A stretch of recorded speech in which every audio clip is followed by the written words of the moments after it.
국정원은 국가조작원이다. 박근혜 대통령은 국정원을 개혁하라.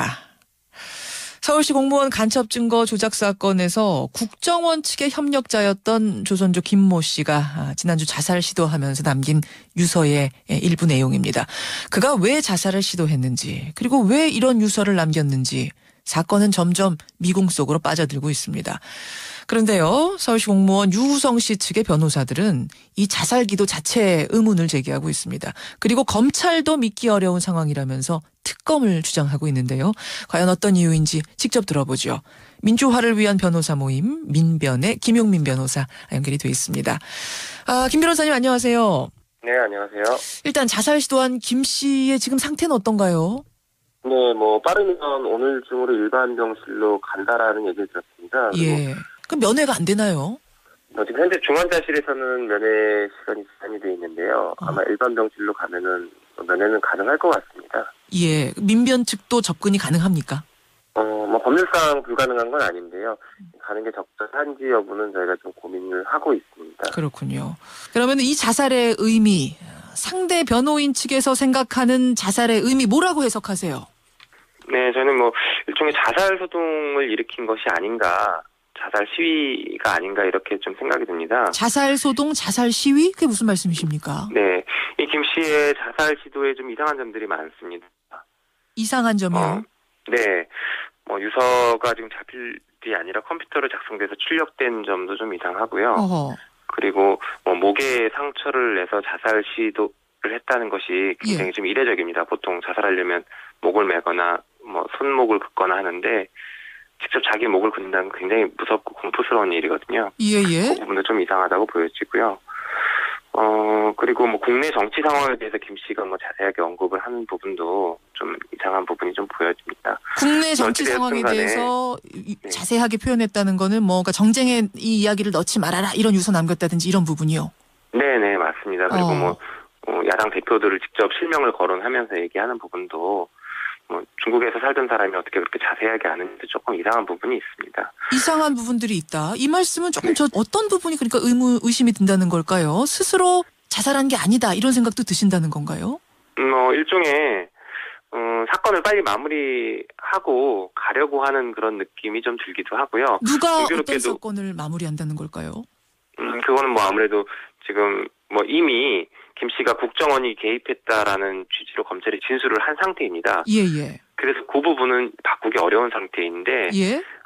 지금 이 상태에서 사건을 더 퍼지기 전에 마무리 짓고 끝내자라는 의도에서 그런 자살 시위나 자살 소동을 벌인 것이 아닌가 좀 생각이 들어요.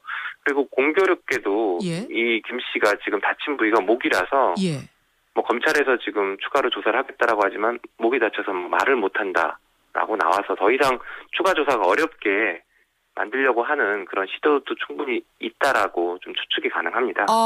그런데 이 유서 내용을 보면은 거기에 국정원을 상당히 비판하는 내용이 있는데 마무리 짚고 넘어간다는 게. 그 부분은 이미 검찰에 충분히 김 씨가 얘기를 한 부분입니다. 이미 검찰에 얘기한 거 정도가 유서에 들어있는 거다? 네, 그렇죠. 그렇기 때문에 국정원 직원을 특정해서 지금 지목하지는 않았고 유서에는 자기가 배신당했다라는 배신감 정도를 토로한 것 같은데요. 충분히 지금 검찰에서 진술이 됐고 그 진술이 더 확대되는 것을 어느 정도 막을 수 있는 그런 소동이 아닌가 이런 생각이 좀 듭니다. 그리고 공교롭게도 이 사건이 발생하고 나서 여지껏 관심을 전혀 갖지 않던 보수 언론에서도 갑자기 언론 보도를 계속 하고 있는 것들을 보여집니다. 그래서 아무래도 이런 것들이 지방선거 전에 빨리 마무리를 짓고 가려고 하는 그런 움직임이 아닌가 이렇게 좀 의구심도 좀 들어요. 이거는 그러니까 뭔가 어떤 정황상의 심증인 것이지 뭔가 증거가 있는 것은 아니고 상대 변호인 측에서 볼 때는 그런 의혹도 든다 이런 말씀이신 거죠? 네, 맞습니다. 그런 의혹이 듭니다. 어제 국정원 측이 밤에 예정이 없던 성명서를 급히 냈어요. 일요일 밤에. 거기 내용을 보면 우리도 당혹스럽고 송구스럽다. 그러니까 위조가 맞다 아니다 딱 직접적인 말은 없습니다만 우리도 잘 몰랐다. 하지만 사과한다. 이런 내용의 성명서였거든요. 이건 어떻게 보셨어요? 같은 관점에서 지금 상당히 빠르게 마무리 짓고 가려고 하는 발뺌하려고 하는 이제 국정원의 의도가 좀 보여진다고 생각됩니다.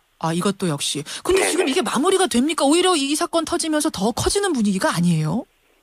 국정원, 어떻게 보면 이제 국정원과 검찰의 그 마무리를 하려고 하는 그 손을 넘어섰다라고 저희들은 판단되는데, 지금 문제의 핵심 당사자들은 또 마음이 다르겠죠. 이 정도 선에서 이렇게 하고 이 정도까지만 인정하고 빨리 끝내자라는 마음이 있기 때문에 그런 시도를 하려고 하지 않을까 생각이 듭니다.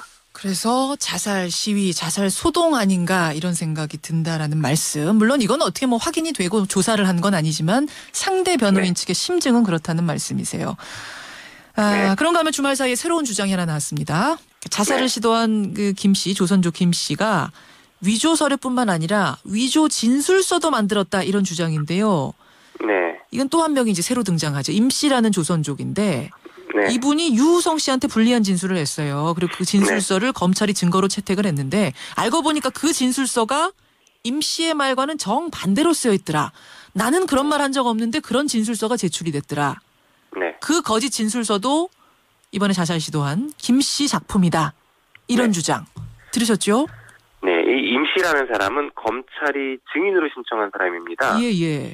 그래서 임 씨는 유우성 씨의 출입 경기록에 나온 오류에 대해서 변호인 주장이 틀리고 검찰 주장이 맞다라는 취지로 진술서를 작성해 준 사람이었고요. 예.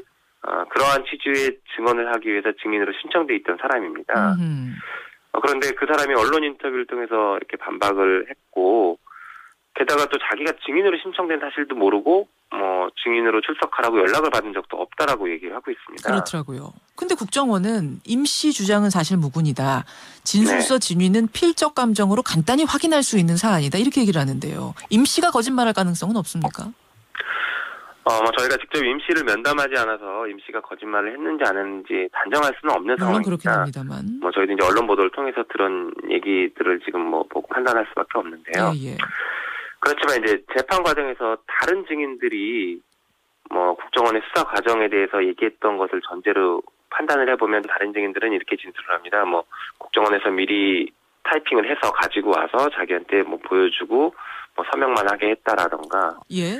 왜 이 질문을 하고 지금 이 서류가 어디에 쓰여지는지에 대해서 전혀 설명을 하지 않고 이런 일이 있지 않느냐, 이런 취지를 좀 써줘라, 당신한테 해가 가지는 않는다, 이런 식으로 얘기를 해서 약간 사실관계를 조금씩 왜곡하는 것들로 기재를 이렇게 요구하거나 유도하는 경우들이 있었다라고 저희 재판 과정에서 증인들이 얘기를 했습니다. 그러니까 이번 사건 관련해서 이 공무원 간첩 사건 관련해서요. 그렇죠. 이번 1심에서 증인으로 출석을 했고. 그 임 씨가 지금 얘기한 이 주장하고 거의 비슷한 주장이 다른 참고인들 입에서도 나왔다는 얘기네요. 네, 맞습니다. 그렇기 때문에 임 씨가 주장하는 그런 내용들이 상당히 신빙성은 있다라고 좀 보여집니다. 알겠습니다. 민변의 김용민 변호사 만나고 있는데요. 지금 민주당하고 민변에서는 이 서울시 간첩 증거 조작 사건에 대해서는 특검해야 된다 이런 주장이시죠? 네네. 근데 검찰이 본격적으로 수사로 전환해서 지금 시작을 했으니까 좀 기다려봐야 되는 건 아니냐 이런 얘기도 하는데요. 지금 검찰이 수사 의지가 충분히 있는지는 좀 의문이 듭니다. 왜냐하면 여지껏 진상조사라고 해서 굉장히 시간을 많이 끌었었거든요. 예. 네, 문제가 중국에서 공문서 위조라고 밝힌 이상 바로 강제 수사로 들어갔어야 되는데 그 시기를 놓치고 위조범들이 증거인멸을 할 수 있는 시간들을 충분히 벌어준 것으로 좀 생각이 들어요. 그렇다라 보면 이게 실질적으로 진짜 이 사건을 밝히고 수사를 할 의지가 있었는지에 대해서 많이 의문이 들고요. 예. 어떻게 보면 지금 이 사건은 검찰도 책임에서 자유롭지 못한 부분이 있습니다. 검찰 조직도. 심지어는 지금 국정원 수뇌부에 대한 책임 문제, 그리고 형사처벌 문제까지 얘기가 되고 있고, 예. 그리고 검찰의 수뇌부 역시 그런 책임에 있어서 자유롭지 못한 상황인데, 검찰에서 얼마나 수사 의지를 가지고 정말로 진실을 밝힐 수 있을 것인지에 대한 의문은 좀 남아 있습니다. 예, 여기까지 오늘 말씀 듣겠습니다. 고맙습니다. 네, 감사합니다. 민주화를 위한 변호사 모임 김용민 변호사였습니다.